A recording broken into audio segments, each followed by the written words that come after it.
దళితుల కులం పేరొకటి డైరెక్ట్గా మెన్షన్ చేయకుండా రంగస్థలం, పుష్ప, ఇప్పుడు పెద్ది వచ్చాయి. కానీ సరిగా గమనిస్తే అంటరానితనం అనుభవించే కులాలు, ఊరికి దూరంగా ఉండే కులాలు వివక్షను ఎదుర్కొంటూ వాటికి ఎదురు తిరిగి పోరాడుతూ విజయం సాధించే వ్యక్తులు. కులం పేరు చెప్పకపోయినా దళితులు ఓన్ చేసుకునేది ఎందుకంటే ఆ హీరో క్యారెక్టర్లో, హీరో వెనుక ఉన్న క్యారెక్టర్లో అందరూ పేదరికంలో ఉండే అంటరాని చిన్న కులాలు ఉంటారు కాబట్టి.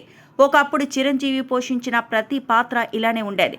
అందుకే మెజారిటీ కులాలు మొత్తం చిరంజీవిని తమ కుటుంబ సభ్యుడిగా భావిస్తారు.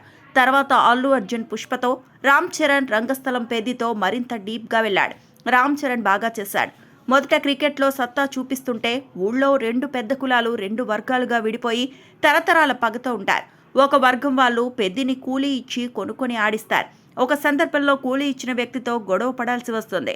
అప్పుడు మొదటి వర్గం వాడు ప్రత్యర్థి వర్గం వాడితో కుమ్మక్కాయ్ పెద్దిని ఓడించాలని చూస్తారు. అది గమనించి క్రికెట్ని వదిలేస్తాడు. తర్వాత కుస్తీలో చేరతావా అని గురువు అడిగితే కూలెంత అని అడుగుతాడు. నీ ఆటకే గుర్తింపు కానీ నీ కూలికి కాదురా అని గురువు చెప్పేసరికి రియలైజ్ అవుతాడు. తర్వాత కుస్తీ నేర్చుకుని నేషనల్ లెవెల్కి వెళ్తాడు. కానీ అక్కడ కుట్రపూరితంగా తన కాలుని విరిచి ఆట ఆడనివ్వని పరిస్థితి కల్పిస్తారు. చివరకు ఒక షాకింగ్ ఇన్సిడెంట్ తర్వాత రన్నింగ్ రేస్ కాంపిటీషన్కి వెళ్ళి ఇండియా తరపున గెలుస్తాడు. ఆ తర్వాత తాను అనుకున్న టార్గెట్ సాధిస్తాడు. ఒక దళిత కుల వ్యక్తి సొంత టాలెంట్తో ఎదగడానికి ఎన్ని రకాల కష్టాలు పడాలో సినిమాలో బాగా చూపిస్తాడు.